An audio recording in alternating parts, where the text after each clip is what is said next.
Assalamualaikum warahmatullahi wabarakatuh. Waalaikumsalam. Bismillahirrahmanirrahim. Alhamdulillahi rabbil alamin. Wabihi nasta'in ala umurid dunya waddin. Ashhadu an la ilaha illallah al-malikul haqqul mubin. Wa ashhadu anna sayyidana Muhammadar Rasulullah sadiqul wa'dil amin. Allahumma salli ala sayyidina Muhammadin al-fatih lima ughliq wal khatim lima sabaq nasiril haqqi bil haqqi wal hadi ila siratikal mustaqim sallallahu alaihi wasallam wa ala alihi wa sahbihi haqqa qadri miqdaril azim amma ba'du fa ya ayuhan nas usikum wa nafsi bitaqwallah faqad fazal muttaqun. Saudara-saudaraku di dunia maya, rahmatullah alaikum ajmain. Alhamdulillahirabbil alamin. Pada malam hari ini kami berada di Dusun Sentono, Ngawonggo, Ceper, Klaten, Jawa Tengah. Alhamdulillahirabbil alamin. Persis di belakang saya ini cucu dari Sunan Kalijogo, yaitu Ki Ageng Pamecut bin Sunan Hadi bin Sunan Kalijogo. Tentu kita semua pada paham bahwa sesungguhnya Sunan Kalijogo itu termasuk salah satu dari keturunan Kanjeng Rasulullah Muhammad Sallallahu Alaihi Wasallam. Ini merupakan cucu Sunan Kalijaga yang sampai hari ini itu baru saja mulai dirawat. Dari kemarin-kemarin di pekuburan ini rimbun dengan semak-semak, tak terawat dan tak diziarahi. Alhamdulillah, salah satu dari keturunannya ada yang kemudian membuka pemakaman ini untuk bisa diziarahi. Itu berarti bahwa ada akses untuk orang-orang kebanyakan berziarah ke sini. Apa sesungguhnya arti penting dari kata ziarah itu?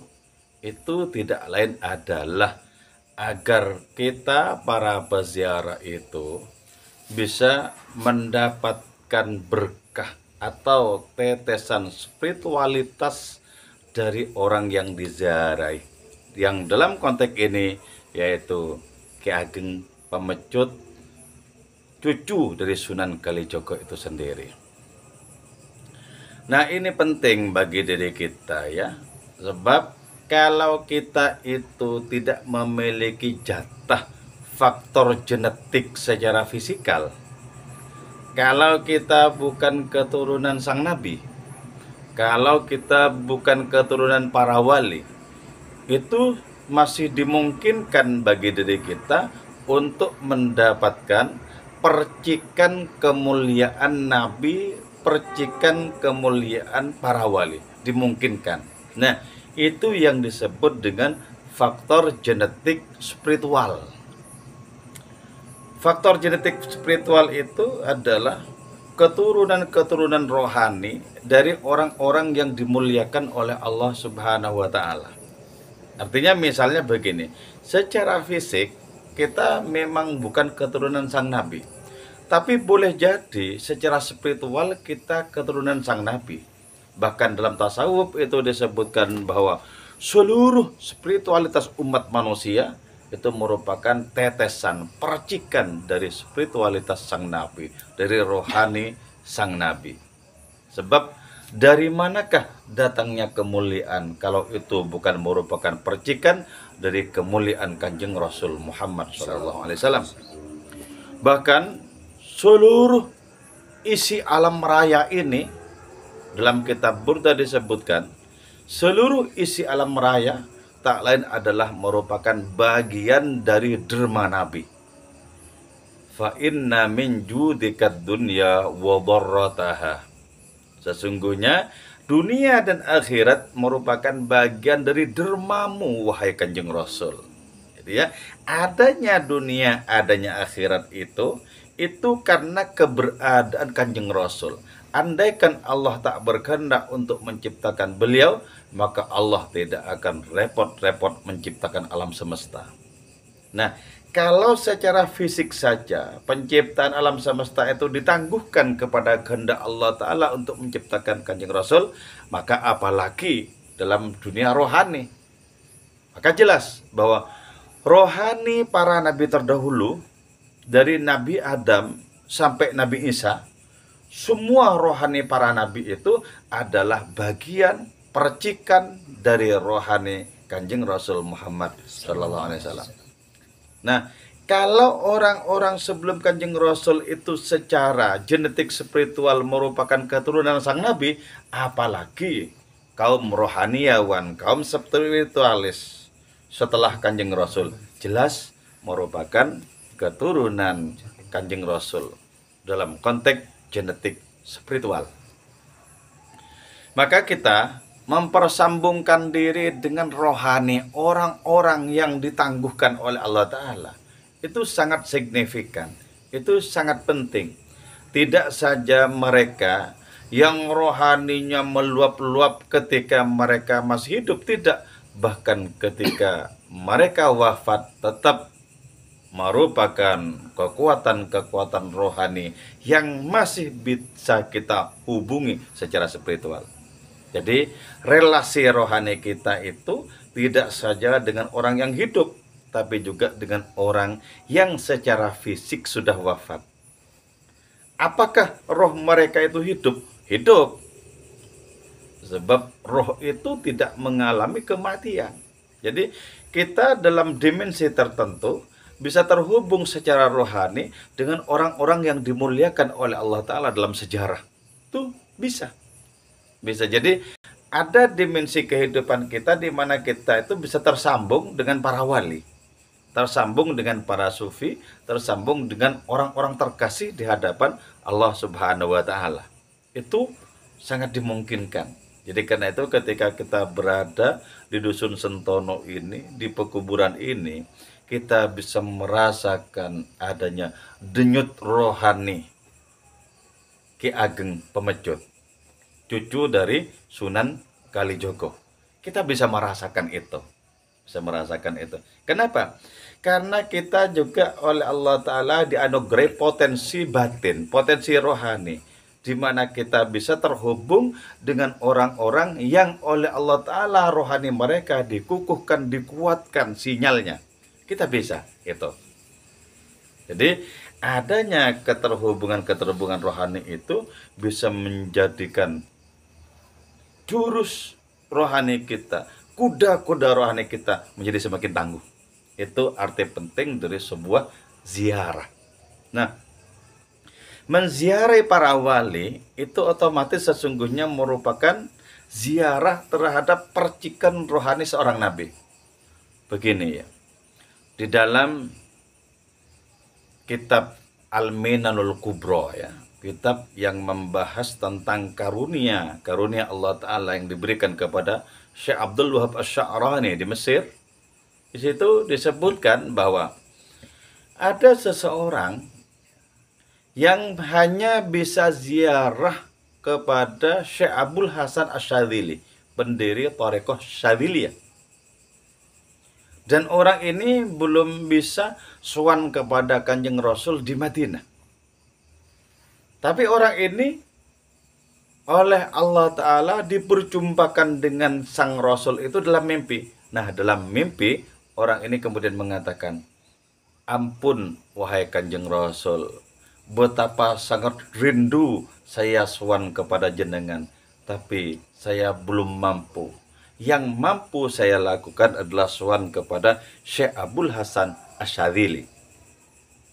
Nah, beliau kemudian bilang, bersabda Kanjeng Rasul itu, tidak apa-apa, karena Abdul Hasan Asy-Syadzili itu adalah darah dan dagingku secara rohani. Jadi ya, Kalau kita belum sanggup berziarah langsung kepada Kanjeng Rasul, maka pilihan kita adalah berziarah kepada para wali. Sebab para wali itu merupakan duta dari rohani Kanjeng Rasul. Seluruh alam semesta adalah derma Nabi, baik dalam konteks fisikal maupun dalam konteks spiritual. Nah, karena itu kemudian ya, ada orang-orang yang karena Allah Ta'ala telah memberikan kepekaan batin terhadap mereka, orang-orang itu ketika berziarah bisa merasakan perjumpaan langsung dengan orang-orang yang diziarahi itu. Bahkan Syekh Abdul Wahab Asy-Sya'rani itu oleh Allah Ta'ala dikasih kemampuan untuk mendeteksi apakah wali yang diziarahi itu sedang ada di kuburnya atau sedang silaturahim ke wali-wali yang lain. Itu bisa dideteksi. Sehingga apa yang disebut sebagai perjumpaan secara spiritual itu bisa dirasakan dengan begitu nyata. Dan bukti bahwa perjumpaan spiritual itu begitu nyata ketika kita pulang dari ziarah itu, kita mengalami pencerahan. Kita mengalami peningkatan kualitas rohani diri kita. Nah, itu berarti apa? Berarti ada relasi itu, ada perjumpaan rohani itu ada. Nah, dari situ kemudian kita bisa menyusuri dunia rohani yang seluas mungkin. Terus kita menyusuri dan kita akan mengalami bahwa betapa dunia rohani itu betul-betul memiliki keanekaragaman. Wali Songo ya, 9 wali pilihan Allah Ta'ala. Mereka semua adalah orang pilihan. Tapi corak spiritualitas mereka antara yang satu dengan yang lain tidak sama. Tapi sama-sama indahnya, sama-sama memukaunya. Dan corak atau keanekaragaman spiritualitas itu berasal dari sumber yang sama. Siapa itu? Rasulullah Muhammad Sallallahu Alaihi Wasallam. Jadi pengukuhan rohani kita dengan cara kita berziarah kepada para wali itu sangat dimungkinkan. Karena itu coba kita merasakan ya. Ketika kita tawasulan atau kita tahlilan atau kita burdahan atau kita baca sholawatan ya, sebagai perantara untuk memiliki koneksi rohani dengan orang wali yang kita ziarahi ya, itu akan kita bisa merasakannya. Akan bisa kita rasakan gitu. Itu berarti bahwa apa yang disebut sebagai alam rohani itu sesungguhnya empirik. Untuk kebanyakan orang, apa yang disebut sebagai alam rohani itu adalah abstrak, gaib. Mungkin dianggap mengada-ada gitu ya. Tapi bagi para sufi kebalikannya, alam rohani itu yang konkret dan alam empirik ini abstrak. Sama dengan menyaksikan ya, kita menyaksikan alam ciptaan. Mana yang lebih gamblang di penglihatan kita? Alam ciptaan atau Allah penciptanya? Kalau kita menggunakan mata kepala, maka yang lebih nyata, lebih gamblang itu adalah alam ciptaan. Ada pepohonan, ada manusia, ada malam, ada siang, ada bintang-gemintang, mobil-mobil, dan lain semacamnya. Ya. Kalau kita menggunakan mata kepala, maka makhluk-makhluk yang lebih nyata. Tapi ketika kita menggunakan kecemerlangan mata batin, maka Allah lebih konkret, lebih nyata dibandingkan makhluk-makhluknya. Jadi Allah membekali kita itu dengan 2 macam penglihatan. Penglihatan lahir dan penglihatan batin. Jadi jangan sampai hanya penglihatan lahiriah yang kita gunakan, sementara penglihatan batinnya itu kita mampatkan. Jangan sampai. Kedua-duanya sangat penting. Dari situ kemudian Maulana Jalaluddin Rumi menyatakan, jangan seperti si lancang jahanam iblis menyaksikan segala sesuatu hanya dengan 1 mata. Jadi misalnya kan begini, Allah memerintahkan kepada para malaikat termasuk kepada iblis itu untuk bersujud takzim kepada Nabi Adam. Tapi iblis menolak. Kenapa? Yang dilihat oleh iblis itu adalah Nabi Adam semata-mata sebagai makhluk. Tidak melihat siapa yang memerintahkan itu. Tidak melihat juga siapa yang berada di balik kemuliaan Nabi Adam. Tidak dilihat. Itu yang disebut dengan hanya menggunakan satu mata saja. Jadi hidup itu harus kita pakai dua mata. Mata lahir, mata batin. Mata batin kita akan menjadikan kita terkagum-kagum kepada Allah Ta'ala. Kenapa? Karena Allah lah yang berada di balik seluruh alam ciptaan ini. Cuman Allah. Dan para wali itu kemana-mana membawa cinta Allah, membawa belas kasih Allah Ta'ala kepada sesama. Jadi karena itu kita berziarah kepada para wali, sesungguhnya kita dalam rangka kulaan sifat-sifat terpuji, akhlak-akhlak terpuji dari para wali itu. Kita kulaan. Untuk apa? Untuk kita praktekkan di dalam kehidupan diri kita, agar kita tidak hanya berguna untuk diri sendiri, tapi sebisa mungkin berguna kepada orang lain, minimal kepada keluarga berguna. Jadi semakin kuat ya spiritualitas seseorang, rohani seseorang itu makin kuat, maka kemanfaatannya juga makin luas. Itulah sebabnya ya, kenapa wa ma arsalnaka illa rahmatan lil alamin. Jadi nabi itu rahmat bagi segenap alam raya. Maka karena itu dapat dipastikan bahwa secara substansial, secara filosofi, nabi itu lebih luas dibandingkan dunia ini. Tidak hanya dibandingkan dunia ini, bahkan lebih luas dibandingkan dunia dan akhirat. Jadi mana yang lebih luas? Sang nabi atau dunia dan akhirat? Jauh lebih luas nabi. Dan gak tanggung-tanggung, sekelas nabi itu tidak saja menampung dunia dan akhirat, tidak saja menampung langit dan bumi, tapi menampung Allah. Wow, hebat itu. Manusia rohani itu hebat ya. Langit dan bumi terlampau kecil untuk ditampung di keluasan batinnya. Tidak saja langit dan bumi yang ditampung, Allah bisa ditampung. Dan itu Allah sendiri yang menyatakan dalam salah satu hadis qudsinya. Ma wasa'ani ardi wala samai. Bumi dan langitku tidak bisa menampungku.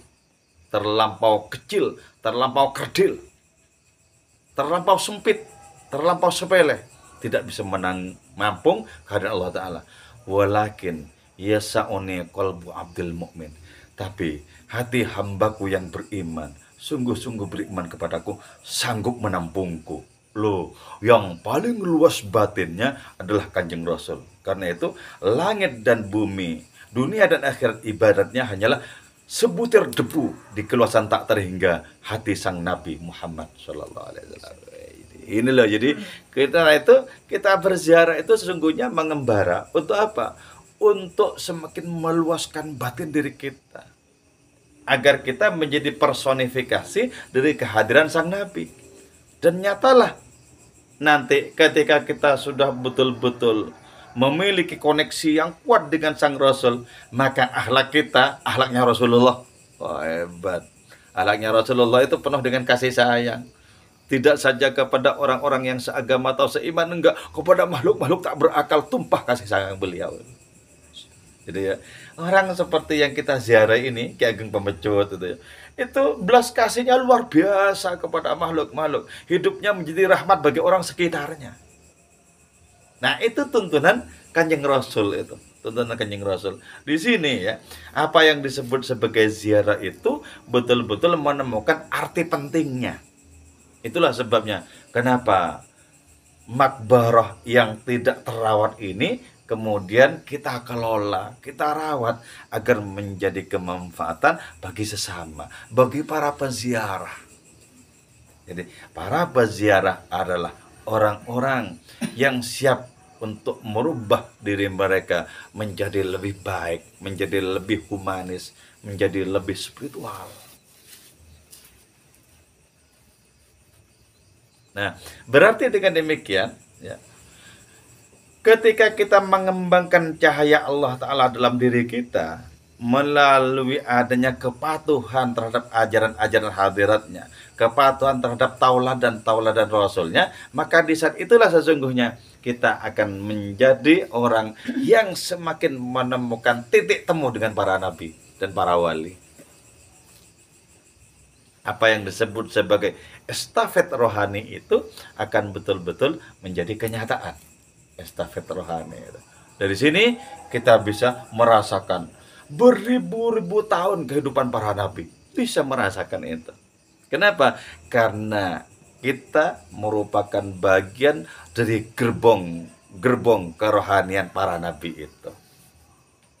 Dan para wali itu tak lain adalah fotokopi kehadiran sang nabi. Nah, tentu saja tidak akan sama persis dengan aslinya ya. Sudah mengalami reduksi pasti. Tapi walaupun mengalami reduksi, ada tetap cahaya nabi di para wali itu. Ya memang tidak mungkin kualitasnya sama dengan kualitas rohani Kanjeng Rasul, tapi tetap ada. Tetap ada. Cahaya rohani sang nabi itu tetap ada. Nah, ini yang berusaha kita rawat dengan kita mengembangkan adanya ziarah ini. Ini yang perlu kita rawat. Dengan demikian, kita sesungguhnya berarti merawat kehidupan. Sebab selama masih ada orang-orang cahaya, orang-orang rohani, orang-orang spiritual, pemangku kehadiran sang nabi dalam kehidupan, maka berarti kehidupan ini masih akan berlangsung dengan damai. Kenapa? Karena para kekasih Allah Ta'ala itu sesungguhnya tak lain adalah paku-paku kehidupan, pasak-pasak kehidupan. Selama masih ada orang-orang yang membawa serta rohani sang nabi dalam kehidupan mereka, kehidupan ini masih akan tetap berlangsung. Jadi karena itu ketika saya berziarah ya, ke kuburan para wali yang ramai sekali, di situ banyak sekali orang-orang zikiran, ada yang tahlilan, ada yang berdoa, ada yang membaca salawat. Bergetar batinku, bergetar. Ya Allah, begitu riuh rendahnya untuk menyongsong rahmatmu. Begini kok ya, sabda Kanjeng Rasul itu, bidzikri sholihin tatanazzalur rahmat. Dengan kita berbincang tentang orang soleh, rahmatnya Allah Ta'ala itu turun loh. Turun. Dan itu bisa nyata kita rasakan. Kalau hati kita itu peka, turun rahmatnya Allah Ta'ala. Berbincang orang-orang soleh, rahmat Allah Ta'ala menjadi turun karenanya. Nah, apalagi kita berbincang tentang sumber dari asal usul kerohanian orang-orang soleh, yaitu Kanjeng Rasul, para wali. Itu begitu kuat sesungguhnya rasa kita yang bisa mendeteksi turunnya rahmat Allah Subhanahu wa Ta'ala. Jadi sesungguhnya untuk apa kita ziarah? Yaitu untuk mendatangkan rahmatnya Allah Ta'ala. Dan di kuburan para wali yang ramai diziarahi, betapa rahmat Allah Ta'ala secara empirik itu, secara material menjadi sangat nyata. Banyak sekali orang berjualan dan dapat keuntungan dari situ. Padahal sang wali itu secara fisik sudah wafat. Tapi bukankah sesungguhnya dengan keberadaan sang wali itu di situ menjadi ramai? Kan begitu. Itu rahmat bagi orang-orang di sekitar, itu rahmat. Jadi para wali itu rahmat bagi orang sekitarnya, baik ketika sang wali itu hidup ataupun sudah wafat. Rahmatnya Allah Ta'ala. Jadi bukankah dengan berguna, dengan bermanfaat orang akan menjadi lebih mulia di hadapan Allah Subhanahu wa Ta'ala? Khairun nas anfa'uhum linnas. Sebaik-baik manusia adalah yang paling berguna bagi manusia lain. Jadi hidup kita itu kita gagas untuk kemanfaatan bagi sesama. Jangan hanya dinikmati sendiri. Karena demikianlah Allah mengutus Rasulnya sebagai rahmat bagi semesta alam. Kita berusaha untuk kulaan rahmat Allah Ta'ala lewat Kanjeng Rasul, lewat para wali itu. Kita berusaha kulaan, lalu kita terjemahkan dalam bentuk tindakan dan perilaku kita di rumah kita masing-masing. Jadilah kita sebagai orang-orang yang mendapatkan amanah dari Allah Ta'ala untuk menyebarkan belas kasih dan rasa sayangnya kepada sesama. Jadi memang ya, relasi rohani kita itu bisa kita bangun lewat rumah kita, rumah kita. Artinya tanpa berziarah kita bisa tawasulan sebenarnya. Akan tetapi dengan berziarah kita bisa merasakan adanya getar rohani itu menjadi lebih nyata, lebih konkret. Sama kita tawasulan kepada Kanjeng Rasul di Madinah sana. Sama saja sampai sebenarnya. Tapi dengan kita datang ke sana, bukankah kita akan menjadi lebih bergetar lagi? Dari sini kemudian ya ada relevansinya dengan apa yang diungkapkan oleh Nabi Isa alaihissalam. Safiru lid darajatil ula. Sering-seringlah bepergian untuk mendapatkan derajat yang tinggi. Jadi ziarah ke sini, ziarah ke situ dan lain semacamnya. Itu merupakan bagian dari terjemah apa yang disabdakan oleh Nabi Isa itu tadi. Jadi karena itu saya pribadi itu bersyukur sekali kepada Allah Ta'ala. Sudah tidak repot-repot dengan anak kecil. Karena itu ketika sudah tidak ada jadwal pengajian, berangkat ziarah. Itu yang disebut sebagai rekreasi rohani. Nah, alhamdulillah, saya kira ini yang bisa saya sampaikan. Moga-moga manfaat dan barokah untuk kita semua. Amin. Juga untuk kawan-kawan di dunia maya sana. Amin ya mujibas sa'ilin. Moga-moga sisa umur kita menjadi semakin bermartabat di hadapan Allah Subhanahu wa taala dan berguna bagi kehidupan sesama. Moga-moga anak cucu keturunan kita menjadi orang-orang yang bertakwa kepada Allah dan mengikuti tauladan Kanjeng Rasul Muhammad SAW. Moga-moga kita dijauhkan dari berbagai macam bencana dan malapetaka, dijauhkan dari penyakit-penyakit yang sulit obatnya. Yang terakhir, moga-moga negeri kita Indonesia ini senantiasa damai dalam lindungan Allah Subhanahu wa taala. Wal afwa minkum. Wassalamualaikum warahmatullahi wabarakatuh. Waalaikumsalam.